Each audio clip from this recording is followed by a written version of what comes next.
अस्सलाम वालेकुम। आप देख रहे हैं के न्यूज चैनल। खबर शामिल करते हैं कांडलियांवाला से। कंजवानी के रेलवे स्टेशन साबका और मौजूदा हुकूमत की नाअहली की दास्तान सुना रहा है। कंजवानी रेलवे स्टेशन पर ना कोई गेटमैन है और ना ही कोई खाकरोब है। बिल्डिंग भी भूत बंगले का मंजर पेश कर रही है। दीगर मौजूदा अमले मुफ्त की तनख्वाहें बटोरने में मसरूफ हैं। इस हवाले से मजीद जानते हैं अपने नुमाइंदे अली हसन साबरी से। जी साबरी साहब, आगाह कीजिएगा। जी, पाकिस्तान में रेलवे के सफर को एक सस्ता और आरामदेह सफर तस्वर किया जाता है।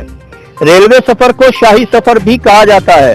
कंजवानी का रेलवे स्टेशन जो एक मसरूफ रेलवे स्टेशन हुआ करता था, कंजवानी के मुल्हिका देहात के लोग इसी स्टेशन के जरिए सफर किया करते थे।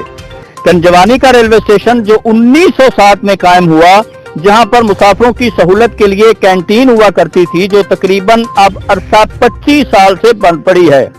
पीने के पानी का भी मुनासिब बंदोबस्त था और वाशरूम्स भी मौजूद थे, लेकिन बदकिस्मती से कई सालों से तमाम तर सहूलियात गायब हो चुकी हैं। रेलवे स्टेशन खस्ता हाली का शिकार है और बिल्डिंग भूत बंगले का मंजर पेश कर रही है।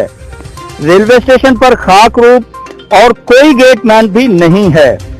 तब्दीली सरकार से अपील है कि कंजवानी रेलवे स्टेशन पर मुसाफिरों की तमाम तर सहूलियात पूरी करें ताकि लोग दूसरे सफरी जराए के बजाय शाही सफर को तरजीह दें। जी।